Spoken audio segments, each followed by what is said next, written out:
Hello, hello, hello, everyone. Welcome back to another episode of ReConnect with Plant Wisdom. It's me, Tigria Gardenia. And this is a podcast episode that I have been really looking forward to. And I know you're going to have so much fun with it because I'm going to introduce you to the wonderful KK. And KK is someone who has a slight passion, a little bit like my passion for plants. Hers is for plants and fungi. So we're just going to take a nice deep dive into the world of fungi. We're going to talk about the soil food web. We're going to talk about different elements of different types of fungi. How do you grow them? Where do you grow them? Why do you grow them? Where do they grow? Who are they? You know, the whole ins and outs of the entire world of fungi. So it was a really fun conversation. Plus, just KK is just young and she's filled with energy and she really has a passion for this and it comes through in the entire conversation. So I won't hold you back any longer. I will just take you straight into episode 89, Flora and Fungi. Welcome to Reconnect with Plant Wisdom. I'm your host, Tigria Gardenia, nature-inspired mentor, certified life coach, and the founder of the Naturally Conscious community. For over a decade, I've been known as a world ambassador for plant advocacy, working closely with plants to share their practical wisdom to help you consciously embody the elements of life that nourish your evolution. In this podcast, I delve into ancient and modern knowledge from biology to spirituality about the wondrous ways of plants. Together, we'll explore how ecosystem thinking helps you overcome limiting beliefs, understand the true nature of relationships, and live an authentic, impactful life. Okay, I have actually been looking forward to this for a while now because we actually scheduled it, like a month and something ago and then had to reschedule? Yes, at least, yep. So my apologies. I've been running Nah, around. I can imagine. Well, it's a busy time and you're a busy woman. So we're going to have some fun here because I am super excited for all of my audience to hear about you, who you are, and all the things that you're passionate about. So, Thank you. KK, tell my audience who is KK? Yeah, so KK is a plant biologist, but also has a thirst for mycology. I really always have been into plants, and I'm also a host of a podcast as well. So I think that's kind of how we got connected. I've been trying to do some more outreach, kind of meet my like-minded people within the plant or mycology space. So I've been just kind of like looking for some cool podcasts, some cool people, and that's how I stumbled across you. So thank you for having me on the podcast today. But yeah, I honestly always have been in love with plants. Growing up, I would always venture to greenhouses with my mom, and those little succulent leaves that you'd have that you can just take home and they grow into their own plant. So, spoiler alert, if you want to grow your own plants, you can just take little succulents. Yeah. Succulents. I Uh, do that all the um, time, so don't worry about it. I do that all the time where I'm like, am I yes, pronouncing this right? What language am I saying in? And is it succulents. even the right word? Such a weird word, succulents. So yeah, I would just take those home, kind of grow things on my own, climb trees. I actually got yelled at as a young kid for picking all of my neighbors' plants because they just look so pretty. And my mom was like, "Hey, you got to go back there. You got to apologize." And I was like, "Oh, but I was just trying to give them to you. They were so pretty."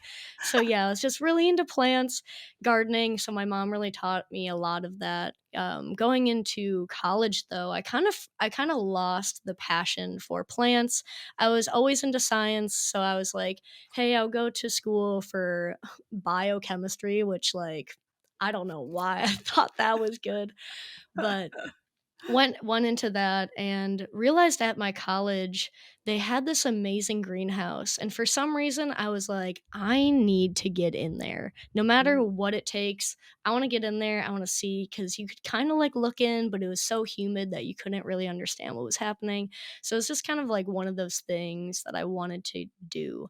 I took a plant biology class at Mankato and fell in love with the professor because he just educated on plants, and just I just fell down a rabbit hole on how plants worked. It just became really easy to me. Everybody else was kind of struggling on what cells are, how plants work, and I was like, "What are you guys talking about? Like, this is just easy," and just kinda clicked. And in that class, we got to do some research in the greenhouse. So, walking through those doors, and I was like, "Oh my gosh, it's all green. It smells so pretty, so nice in here, so fresh." And so that's kind of where I fell into the love of plants. Um, I don't know if you guys kind of talk about, plants as drugs on your podcast at all, but a lot of plants are kind of the starting point to a lot of things, like mushrooms, honestly, ergot, cannabis, other cacti, peyote, things like that. So I was like, whoa, that's just so interesting how that works and how plants and like humans are connected. So that's really what started me into the plant space. And then, of course, you find like your random mushroom that you come across and you're like, what is this thing? So I actually found a Amanita muscara, which is like the typical red and white toadstool that people talk about. And so I was on my grandparents' yard and I came across this huge mushroom, and I got down on the ground, took some pictures with it, and I just like was very curious. So I'm a very curious person. And so forever learning is kind of what I'm into. So yeah, I was like, wait, how do plants and mushrooms kind of go hand in hand? And a lot of people in the mycology space and probably the plant space now knows who Paul Stamets is. And he wrote a book called Mycelium Running. And my mom knew how much I loved book growing up, books, anything learning. I'd go to the zoo and I would take notes and make a book out of like the animals that I like learned about. And so me and my sister would just make workbooks, things like that. So she was like, "Hey, here's this cool book for your birthday." And I read through it, loved it. And so that's kind of what got me into mushrooms and just kind of learned how connected plants and fungi really are. And so that's kind of what I really focused on in college was plants, and then I would always do presentations and like research on like soil science because a lot of the topics were mostly just soil. Like you would just learn either plants. There was no mycology unit, at my university. So I would settle with soil and then kind of just do other research with like mold and things like that. My professors never really knew what I was talking about because people didn't know what mushrooms really like, had a role in the soil like, 9 years ago probably by now. So yeah, it was kind of cool that I was like, hey, I was educating my professors on the importance of fungi. And so, I'd always try to ingrain like the plants and fungi aspect to things. So that's what really got me into it. Just being really curious and just wanting to understand it all. And you never will understand it all. And that's what I think a lot of people love about the mycology space is there's room to grow, there's room to learn, discover new species, get a species named after you even. So there's a lot of things we don't know, and I think that's what molds us into those people. Yeah, and I think that what's really interesting in these spaces is that only now are we thinking about, because with the understanding of two different kingdoms. I mean, there's still a lot of people who don't even realize that we're talking about, or as I call them, kin homes. Like Ooh. there are two separate kin homes or kingdoms of the fungi and the flora. Mhm. And so therefore, but there's this relationship, such a deep relationship that exists between all the world of fungi and all the world of plants, that but and so the idea of having both of them and flowing between the both of them, I think, can be really Yes. exciting. It reminds me of, in our book club, we read Entangled Life, with Yes. Sheldon Medrick, which of course, you got to love him. Everybody has to love him. Yeah, there you go. It's such a good book. It's such It's a such a good good book. book. It's such a good book Yes. because, and I think that this is one of the questions that I had for you, was one of the things that makes that book so much fun is the fact that you really feel his adventure, his Yes. inquisitiveness, and how he dives down that rabbit hole, as you said, relating to fungi. But yet it's almost like it's a point of entry, because you can't look at fungi and follow those mycelial threads without really thinking about everything else, like you said, the soil, the plants, and so many others. How do you feel, like, what is your point of entry? Like, what is the part that you get most excited about in the physicality of your experiences with mushrooms? Yeah. I love the communication above and below the soil. That's what really got me into it. Just like learning. People at my farmer's market always ask about, hey, do you guys grow morels? Do you guys grow, chanterelles? And I say, that would be awesome to do, but there's just so many factors playing that role in making those mushrooms. You have to go to that specific tree, that specific like combination of microbes or humidity, temperature. Like there's so many factors that play a role in growing those mushrooms that we haven't really cracked the code on most of those types. The most that we really know is the wood loving species, the one that grows on trees. But if it has that symbiotic relationship with the trees, it's really hard to get all of those factors right, like truffles, chanterelles, porcini, morels, things like that. hmm So that's Nice. really what got me into it. Like, I can what do they understand do that. underneath? Yeah. And And how do that's they really work? it. How do they communicate? I think the Who is doing it? communication is a really big piece of this, right? Because all of the what we're discovering now, and I do this plant consciousness commentary on Fridays, and one of the things I love is to really get into the whole communication space, because our Mm, human understanding of communication is so limited.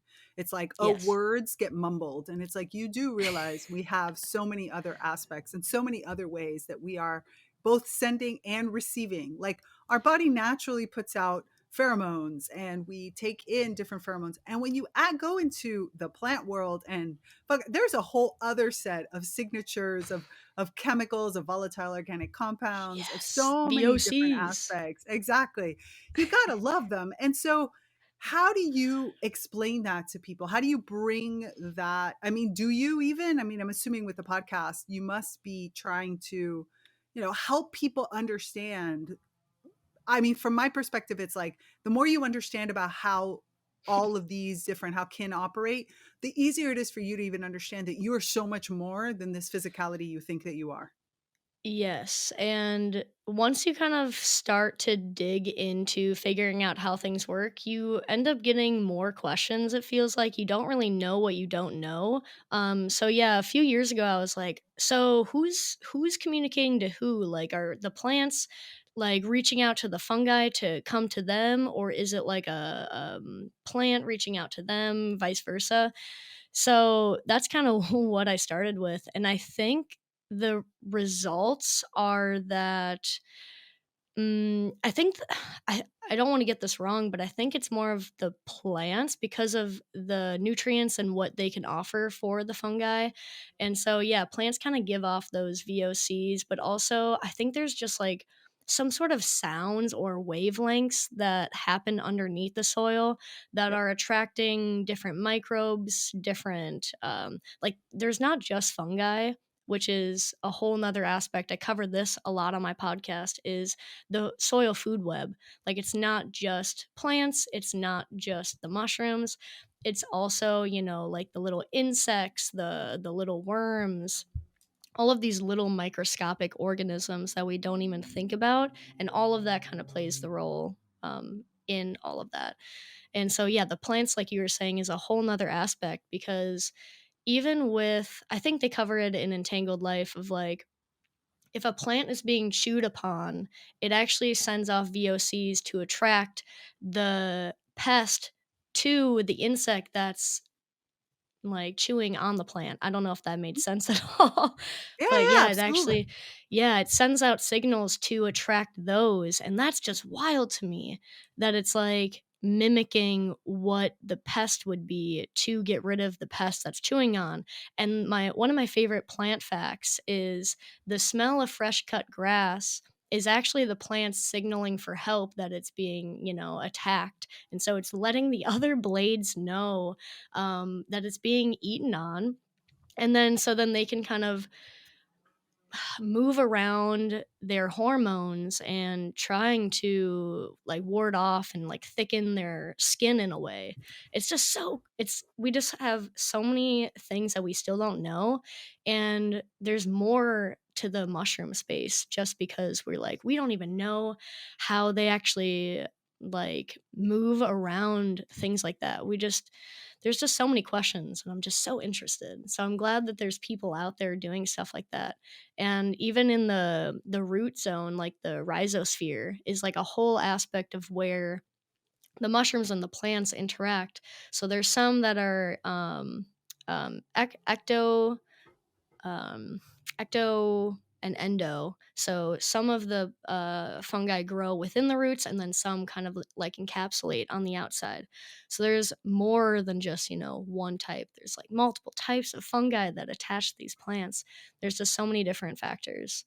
That's Yeah, just what amazes me. and all these types of symbiotic relationships help us better understand the fact that we ourselves are made up of relationships. Everything is relations. Even, the book that we're just finishing up in the Plant Wisdom Book Club. In the end, it's called Ways of Being by James Bridle. It's an amazing book. So, Ooh, so ways of good. being. Ways of Being by James Bridle. And one of the things that James Bridle gets to at the very end is the fact that it's all relations. Everything is about relationships. Everything is about relationships.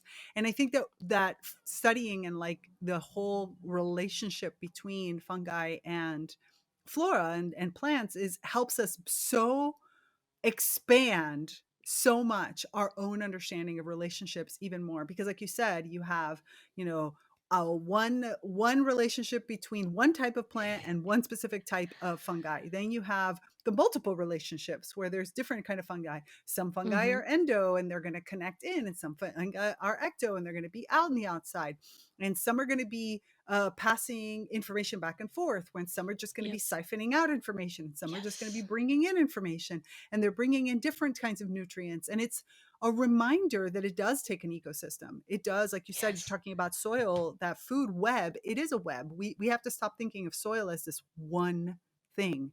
That's Right. so not true. Yeah. Soil is in and of itself similar to our own bodies, even though we don't see it, is a conglomerate of things all together, all these Microbiome, different yeah. kinds of being. Exactly. It's a microbiome that together then creates this thing. And I think that all these relationships, and the fact that some are parasitic, some are predaceous, some are going to be commensalisms, some are going to be, Yes. mutualisms. They're all these different pieces together. And it helps us understand that, oh, wait a minute, that friend that's been mooching off of me, maybe that's not a bad thing. Hold on, let me analyze it based on the relationship itself, and not just the fact that they were mooching off me. Maybe there's a reason for it. And maybe I'm actually getting Mhm. nourished in some weird way from that kind of mooching experience. So I think going across the species boundaries and going across the kingdom boundaries also expands us even further into all of this. Yes. Yep. I like to cover that on my podcast too. Every time it's like we're all connected, everything's connected. So yeah, there's just so many relationships, like you were saying. Right. So much like competition, but then, some are working together, and it's wild down there. It is. It's wild down there. And how do you find, like today, because I believe you have a business connected to mushrooms. And so what is it that Yeah. exactly you're doing? Yeah, so I am kind of partnered with Zephyr Gills Mushroom Farm. So that's just here in Florida. And what I am technically doing is a lot of the outreach. I do help on the farm here and there. So we've been kind of trying to broaden our species. We grow our own mushrooms. So we have a few. It's kind of like, greenhouses, but for mushrooms. So it's all humidity controlled, climate controlled. So we kind of are in charge of how these mushrooms can be grown. And since we're in Florida, we can't really grow them outside all year round in that case. So then we grow them inside. And that's kind of how you can keep track of everything. So we are kind of expanding our species. So William Padilla Brown actually helped me get some shiitake cultures. So what you'd do is you'd kind of have a petri plate or an agar plate, and you'd take those cultures and then mix them into grain bags of what you've sterilized, and then you inoculate.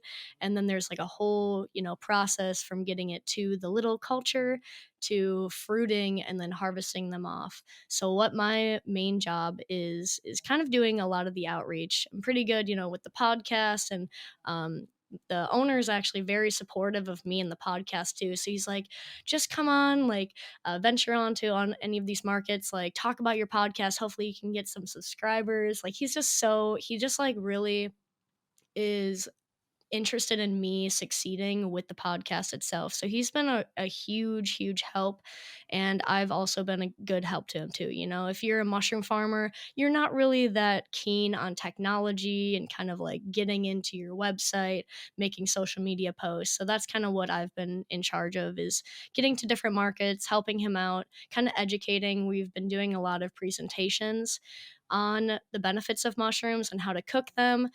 So a lot of our vending spot is education first. Like, why are these mushrooms even important? I'm sure you have to tell a lot of people, you know, why plants are important and why you should kind of consume them on a daily basis. So I do a lot of that, kind of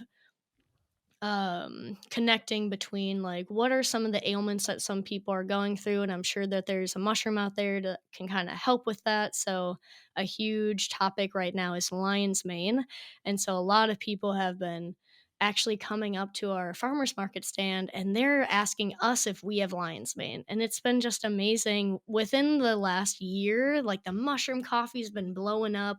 Everybody's really on their whole lion's mane kick. So if you don't know, it's a lot of people are using it for like that mental clarity, the focus, lowering risk of ADHD, dementia, Alzheimer's, digestion, mood boosting, nerve health. Like there's so much, you know, mental things with lion's mane that people are trying to ask for. So that's kind of what our markets are about, is educating.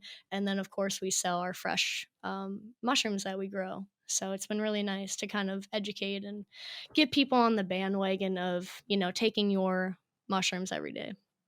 So I have a strange question, which is, Yes, please. so I live, so I'm originally from South Florida. You know, haven't lived here in a long time, but I come visit regularly. And so in my mind, mushrooms don't even come into the equation. You know, it's too Mm. hot. And yeah, it is humid, but it's still so freaking hot. And I don't know why. I've never thought about Florida as a place Yeah. for wild mushrooms at all. Yes. It's instead where I live, like the fungaioli, as they're called, which are the people who go out searching for mushrooms, are very, very, very popular. As soon as it rains, Yes. everybody's outside, everybody and their mother, all these older gentlemen, and they're like, you know, and these older women with their baskets, they're going through all the areas of the woods around where I live, and they're collecting up a lot of porcini, and we have a few other kinds of mushrooms. Like there's a lot of mushrooms where I am. So are there wild mushrooms in Florida? Like what are the wild Yes. mushrooms in Florida? Yes, there's actually a lot of mushrooms in Florida. There's a lot of russulas. There's definitely chanterelles is something that I see a lot of. We actually have some right in our mushroom farm area. We the neighbor next door is so unfortunate because he just had so many chanterelles and he has a fence and like dogs and chickens. And so we were like, "Hey, Yikes. can we like pick some of your chanterelles?" And he was like, "Well, the dogs are a little vicious, but I'll pick some for you." So it was just fun. We are like, "Hey, can you get that clump, that one?" And so we could sell some of those too. You know, it's a high ticketed mushroom. A lot of people actually are curious about morels, if they grow in that area. And so unfortunately, morels only go to the border of Florida and Georgia. So they're Mm. not in Florida specifically, but yeah, right on the border, so it'd be fun to find some of those. But yeah, I've kind of had the same question that you had when I moved here, and I was like, is there a lot of mushrooms here? Like, yeah, it's maybe too hot, but it is very humid. So mushrooms like cooler temperatures and humid. So a lot of the times, this is when the growing season starts in Florida, as you probably know. Is a lot of Mhm. people are growing, you know, their gardens now. But yeah, I've been starting to get more into the mycological society space here in Florida. So every month we actually meet up. I've collected some reishi, the russulas. There's definitely boletes everywhere. Mm. And then, yeah, chanterelles. So those are like the main ones that I've found, but I haven't done too much just because if you're going into the woods, there's a lot of swamp area, so it's really Right, wet. It's a little too saturated. You got the saw palm meadow, right. so there's risks of getting teared up by the plants. There's gators now, so Right. there's definitely some things to kind of look into. But if you find your spots, you'll definitely find some. And what do you find are been like, what has changed in your life? Coming from a plant biologist background Mhm. to then, stepping deeper into this world with the fungi. What has changed like for you? Is there one thing that you're like, oh, this is something that the mushrooms, or that combination mushroom plants taught me? Hmm. So, a story I like to talk about is when I actually studied abroad in New Zealand. I was super into the plant space, and this is when my mom decided to get me that mycelium running book. And what I wanted to do was, go to New Zealand, check out some of these mushrooms. And I was like, oh, this is like mushroom, capital of the world, just because New Zealand's an island. So you get so many different spores that's very diverse from other areas, even, Australia, things like that. So since it's an island, it's really awesome for different plant species, different fungi species. But to get a credit to study abroad, I had to teach a class of some sorts. So what I wanted to do was I just wanted to educate people on the importance of fungi because I found that nobody really was interested in that or didn't really know that that was like a whole topic. So by the end of the trip, I got so many people passionate about this topic just because they saw my passion with it, and I just found that really fulfilling and gave me that full purpose of wow, like I can educate people even if they don't like mushrooms, even if they don't know what mushrooms are or that they have benefits. They still kind of got into it because I was passionate about it. And so that's kind of what was like the topic of my trip is we went out and collected some mushrooms and just kind of like separated them into different categories and just kind of showed them the diversity. And by the end of the trip, anytime we'd go on a hike in the bush, they're like, hey KK, you gotta get up here, you gotta check out this mushroom. We had some weird slime molds, some like big puff balls that I've never seen before. They're purple puff balls, so if you like, hit them, purple smoke would just fly everywhere. And I was like, this is so cool. Like mushrooms are so weird. So yeah, that was something that I really learned is if you have a passion for something and you show it, a lot of people kind of grab onto that vibe, grab onto that energy, and people get really into a topic, even if they're not too keen on it. Okay, hold on a second, KK, because I want to share with our audience one of our eco-conscious business partners. For over a decade, I've had the profound joy of working with the music of the plants, a musical instrument made just for plants. This very music is what sparked my own plant reawakening, guiding me to reconnect with nature in an entirely new way. Imagine listening to the harmonious melodies of your plant companions and feeling their wisdom and presence through the language of music. It's an experience that has transformed my life and the lives of so many other people. If you're curious about the hidden songs of plants and want to connect to your plant friends in a completely new way, I invite you to discover more at tigriadagenia.com/music of the plants. It's in the show notes. Plant music is great for healing, sharing, and personal connection. Let's continue our journey of personal evolution and plant consciousness together with the songs of plants. I can also imagine that in some ways, mushrooms really help you understand the diversity of life because, Yes. we don't even, anywhere you go, especially if you go outdoors and you go any kind of woodland, like any kind Uh-huh. of woodland, there's always something growing and, Yes.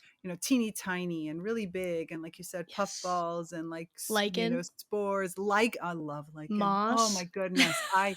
Moss and lichen are I love love lichen, language. especially because, yes, definitely a love language, especially because, come on, it's a three-way. It's a like It's permanent three-way minimum. Minimum, you can't have Minimum. lichen without minimum, because sometimes you can have more. It's a So, I mean, party. come on, it's a party. They're never alone. Lichen is always made up. And we call this trio of these fungi and algae, Mhm. we call them some with a completely different name because they're so enmeshed in one another. They're so Yes. connected, so intertwined that it even took Mhm. years before scientists were even able to discover the fact that there were different kinds of fungi and algae that were connected together in order to make Yes. a lichen. And they're so versatile. I mean, lichen, Yes. you find them all over the place. From the go into a Absolutely. parking lot and they're covering the parking meat Yep. things, and you have into a forest or on a rock or on a piece of wood or on a tree, Mhm. and it's like this amazing variety, which is the same in some ways of mushrooms, in the sense that they have Right.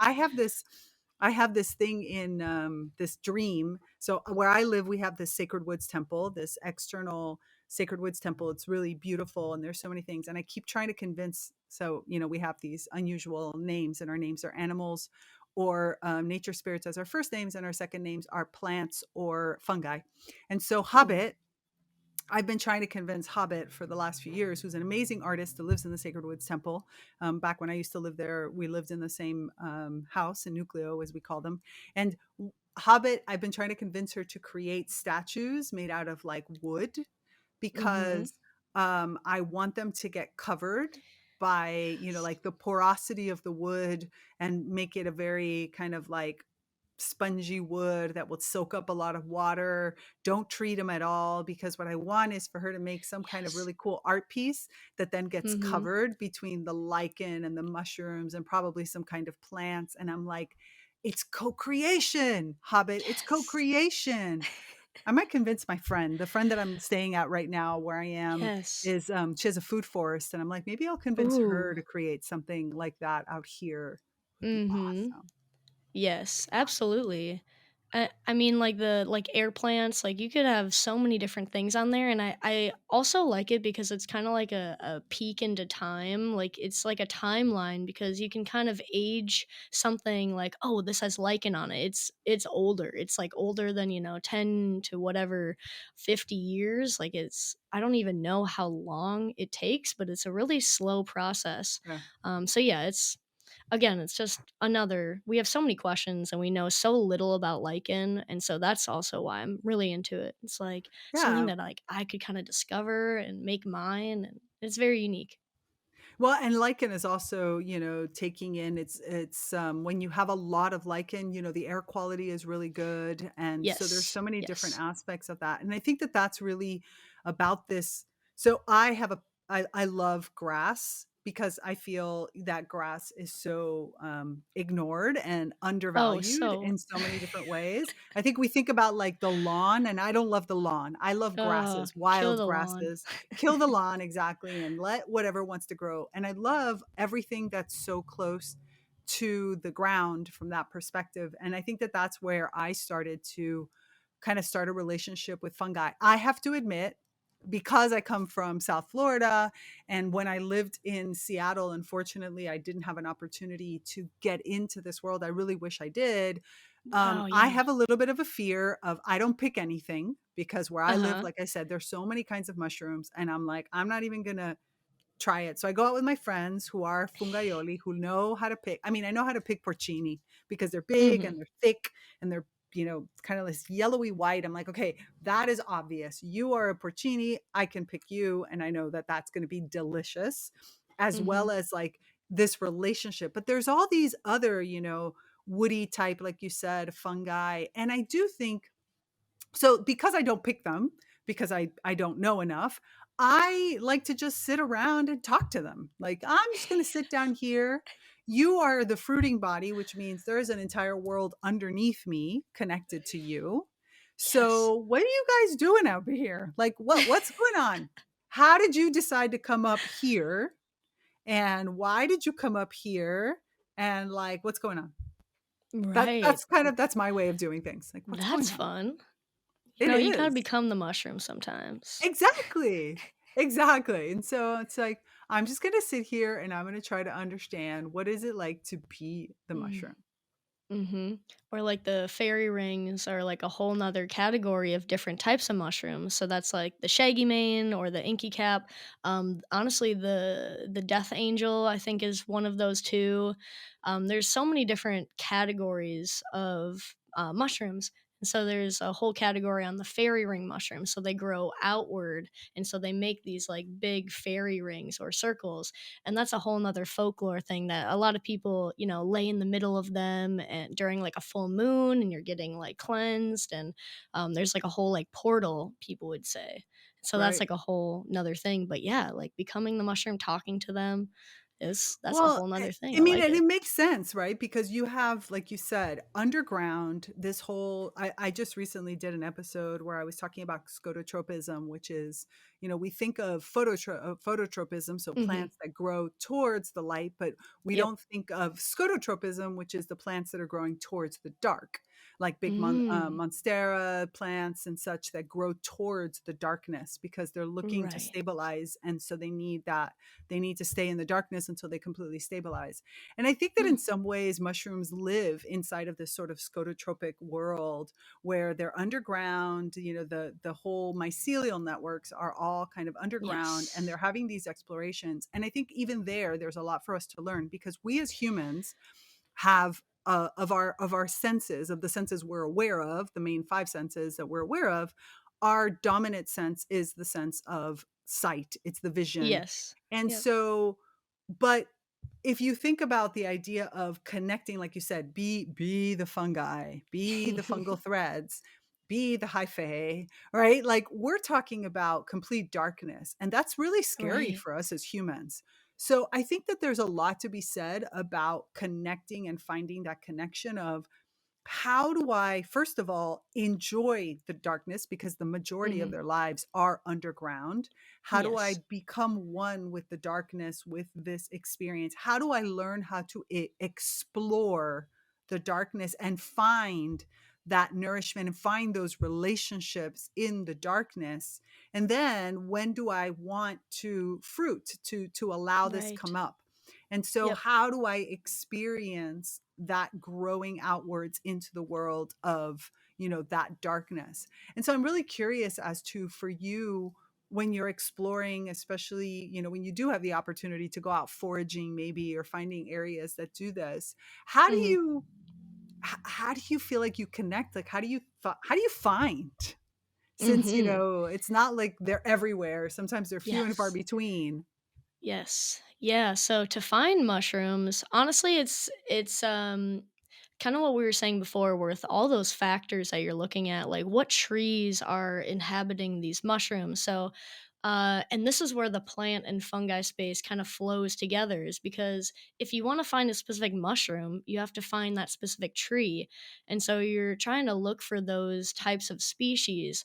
A lot of the ones that people cultivate are hardwood mushrooms, and so they're hardwood trees. So a lot of oak, or a lot of apple trees for like morels sometimes too. But yeah, oak is what a lot of people kind of look for, and that's why I was like, Florida would be great for mushrooms because there's tons of live oak everywhere. There's tons of oak trees.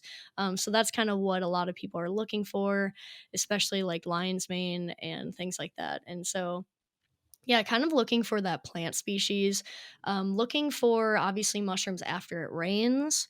So that's kind of, you're kind of figuring out the temperature and the climate, and that's when like morels would come up, is that only that little space around Mother's Day is kind of when they come out for a few weeks to a month. So that's, you're kind of looking for that season that those grow. So like porcini would be more of like the summer to fall months. Oysters are honestly, I think, year round in a way. Right. Like there's even winter oysters that you can find. Lobster mushrooms are more of that fall time. So, and then morels, the springtime, black trumpet, more the summer or fall. So, yeah, you're kind of looking for the timing, and then also when it's rained. I think they get triggered by a little cooler snap, and then with wetness or after it Mm. rains. So that's kind of what you're looking for, as well as that specific plant. interaction.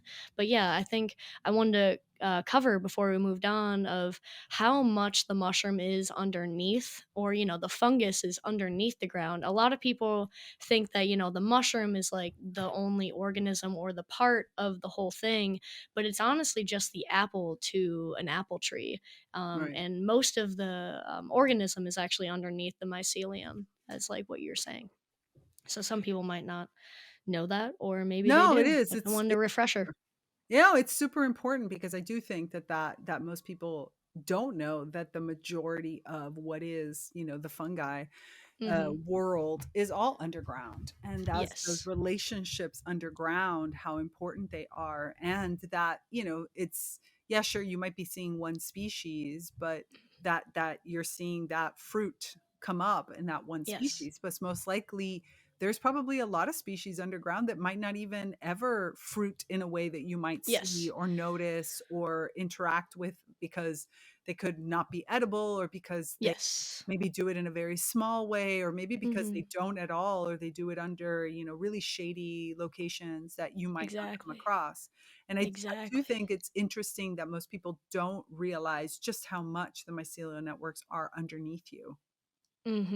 Yeah, I think in that book, Mycelium Running, if you take like, 1 inch of soil, like inch by inch or something, you get like 7 miles of mycelium if you like put them together. So there's so much that we, don't know because we can't see, but there's so much more happening, under the eye, or, without the Right. naked eye and stuff like that. Right, Yeah. right.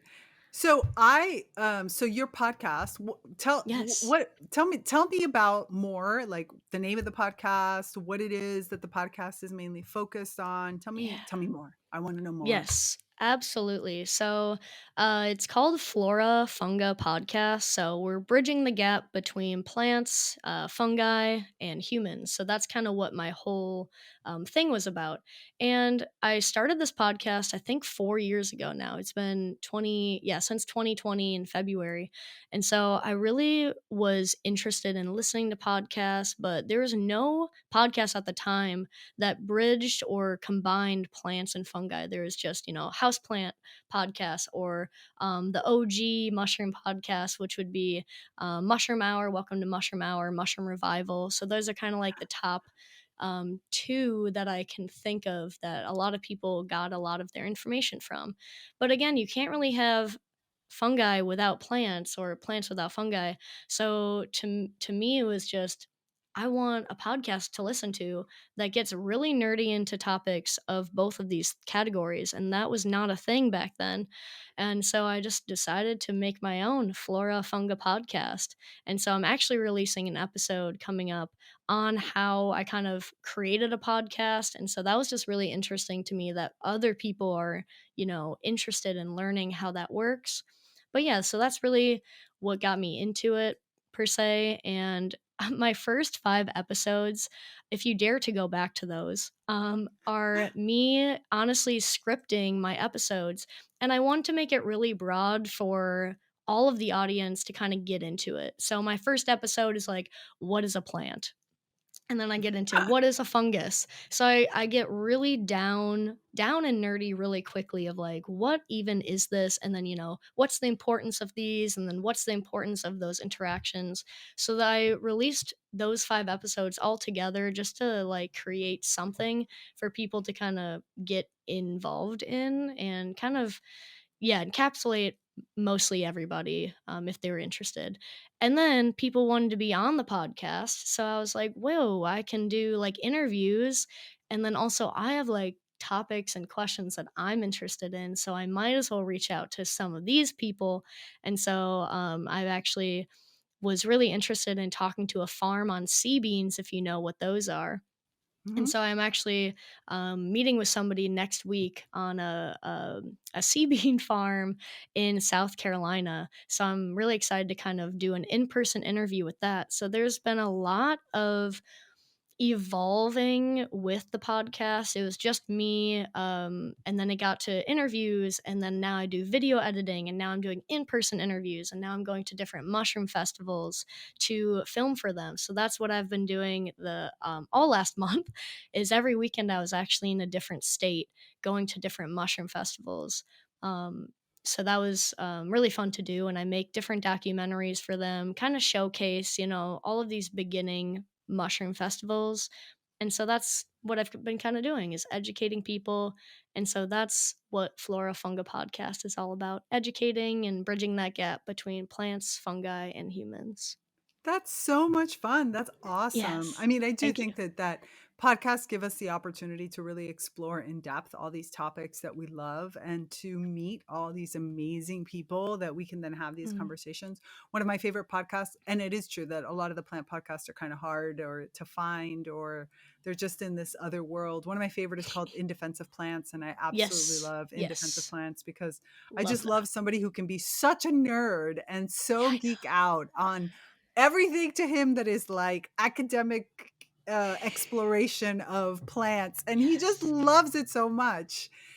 And I Mhm. think that that's what we adore, like, why we Yes. do this. We do it because it gives us the opportunity to give people a different taste, a different way to look at the world. In our case, the world that's pretty much been feeding us, that's been taking care of us, that's been nourishing us, because Yes. without fungi, we don't have all of that rich soil that comes Yes. through. Regardless of whether there's a fruiting body that we can eat, there's still so much other nourishment that comes for the entire ecosystem. And I think that when we remember and we connect into that kind of mushroom part, that fungi part, is to really remember about that ecosystem creator, that nourisher, that conduit that brings everything together and allows it to all flow in that Mhm. perspective.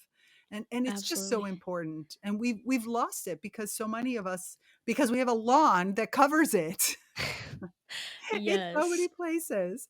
And so you have Yes. this lawn that doesn't allow you to really get in there and have that connection and see. And not everybody lives in a place that has a woodland nearby and they can see that kind of aspect. So I'm glad that there's somebody like you that's out there that's bringing Thank it you. to people and having them, showcasing it for them in so many different accessible ways. Yes, absolutely. And I wanted to shout out a few more people that kind of been more about plant stuff, but then they're like, oh, wait, fungi are part of the whole thing. So Crime Pays but Botany Doesn't is a awesome. He has a podcast, but he also has it on YouTube if you know who he is. But yeah, he he talks about different plant species. He knows all of the Latin names to all of these plants, and then he realizes, how mushrooms are interweaved in that. So he's been getting more into kind of the psychedelic mushrooms and kind of doing more in-person things of that nature too. And so he just has a really fun, like crude kind of way of expressing plants. So he's really fun. If you like people that swear a lot and talk about plants, Crime Pays but Botany Doesn't is a really, really cool guy. And then completely arbitrary, so, I like, love completely them. arbor You yes. you gotta love Alex and Casey. They're just Yes. so much fun. Yeah, they started their podcast right when I was, so we in the beginning, we actually swapped, trailers, and so I'd love to have them on too. They just seem really busy, and I've honestly lost track of listening to podcasts at the moment. So it's just been like I've been trying to keep up with like all of these people making podcasts. So I recently looked and I was like, whoa, there is a lot of like plant and fungi type of podcast nowadays. At least a few episodes. So I'm glad that more people are understanding the importance of that. So yeah, it's been really fun to watch this space grow. Yeah, definitely. And it is great because everybody has their own angle, I love that completely arbitrary. It's like, one is an arborist andrologist and the other one is a musician. And so you're hearing Yes. exploration from these both points of view, as opposed to Yes. somebody like, in defensive plants where you have somebody who is, PhD and plant biologist. There used to be a really fun one that they don't unfortunately they no longer broadcast, that was called Plants and Pipettes, that I also really enjoyed, and it was super fun. They're two molecular biologists, Okay. and they had created a bunch of different segments on different aspects of plants. You can still go back and listen to the old episodes, but they're no longer What is it again? creating new ones. Plants and pipettes. Oh, yes, yes, I And did know. yes, I listened to them so too. Okay, yeah, they don't they're make anymore? no, they're not Interesting. yeah, they're not broadcasting anymore. I think because, one of them has 2 kids and the other one got a Yeah. different job, and it just kind of, podcasting takes time. All of this stuff takes a It's lot of time. It's a full-time job, and I It is. don't know if people know how much work it, goes into it, and that's what I've been trying to do is turn my, like, 4-year hobby, into a full-time job, so that's kinda I think before we were talking about, the future with the podcast a little bit, and so that's kinda where nerdy jobs would come into play, and I think this would be a huge, if you know the show Dirty Jobs, it's kind of where he goes around and tries out different, dirty jobs per se, and see what it takes to partake in those. And that's what I would like to do with nerdy jobs is kind of educate the youth or people what you can do with a plant biology degree, mycology degree, like environmental conservation degree. You don't just have to work in a lab. You don't just have to make money by photography, but there's so many other aspects that I think a lot of people don't know about. And so I'd love to try out different jobs for a weekend and just kind of give you like the raw, juicy news on that and just kind of educate people. And I think it'd be really fun. It would be, more of like a comedy, but also education. And so that's something that I'm looking forward to in the future. I'm actually writing my outline for that right now, and Zephyr Gills Mushroom Farm was like, "Hey, it would be cool if you could totally use me as your like pilot episode." So it'd be what does it take to work in a mushroom farm? Like, what does that really look like? What are some of the obstacles, pros, cons, things to look Right. into? So I'm excited for that. Fantastic. Thank you. Nice. Well, tell everybody again, what is the name of the podcast? Your podcast? My podcast is called Flora Funga Podcast, and I am KK. Perfect. Perfect. And we will make sure that we add all of the information about your podcast and for you Thank you. on in the show notes. I Yes. am just so grateful for this, for the fact that we finally were able to meet up Yes. and we're Thank able you. to do this. And I'm so excited about what you're doing. Cause like we said, everything that gives people more exposure and the ability in a fun, because plants and fungi are fun. So Yeah, fun with anything that gives fungi. them the opportunity, fun with fungi, exactly. Whatever gives people the opportunity to really connect, I think is amazing. And I am so Yeah, grateful for what you're doing. thank you. Thank you very Any much for having last me on. words you want to give anybody? Well, I release episodes every Wednesday. One week I do interviews, and the other weeks I do little bonus episodes where I kind of cover juicy news. So that's kind of where I create a scientific paper into a digestible bit where I kind of educate you on how to really read through these research papers in as little as a few seconds. How does she do it? That's for you to find out. So yeah, let's get down and nerdy with KK and Flora Funga podcast. So thank you for having me on so much. Thank you. Thank you so much. And everyone, please go and check out her podcast. Check out everything will be in the show notes. And thank you Yes. for also being here and for listening in for this episode. Wow. I am just so grateful to KK for that episode. I'd love to hear your thoughts on the episode. What did you think? Like, share your experiences. Tell me what you thought. You can leave me a comment. You can come into the Naturally Conscious community. You can reach out to me on any social media. I would just really love to hear your thoughts and your also experience with fungi. I mean, was the stuff that we talked about something you already knew? Was it new? Are you just looking to start your relationship with fungi? I know it's a completely different world, and therefore sometimes it's hard for us to get into it or to understand. I know that I'm still relatively fearful and I'm very cautious when I go, but at the same time, where I'm cautious on the whole eating, fruiting body part, I am super excited about everything that is the underground mycelial networks and everything else that goes into it. So I want to hear what your thoughts on that as well. Is this something that you would like to hear more of? Do you want us to expand into other kin homes? And so let me know. Also, remember to like and to subscribe because all of these connections help expand our reach and help us really touch the people that are looking for this type of information. Plus, if you need any help on your own evolutionary journey, you know where to find me. I'm here to help you any way I can. So that's it for this episode. Remember to resist the urge to hold back your emerging green brilliance. Bye.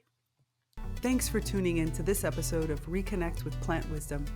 To continue these conversations, join us in the Naturally Conscious community, your premier online ecosystem for plant reawakening and accelerated evolution and co-creation with other kin. Here, you'll find expansive discussions, interactive courses, live events, and supportive group programs like the Plant Wisdom Book Club and the Sprouts Writing and Creativity Group. Connect with like-minded individuals collaborating with plants to integrate these insights into life. Intro and outro music by Steve Shuley and Poinsettia from The Singing Life of Plants. That's it for me, Tigria Gardenia, and my plant collaborators. Until next time, remember, resist the urge to hold back your emerging green brilliance. I'm out. Bye.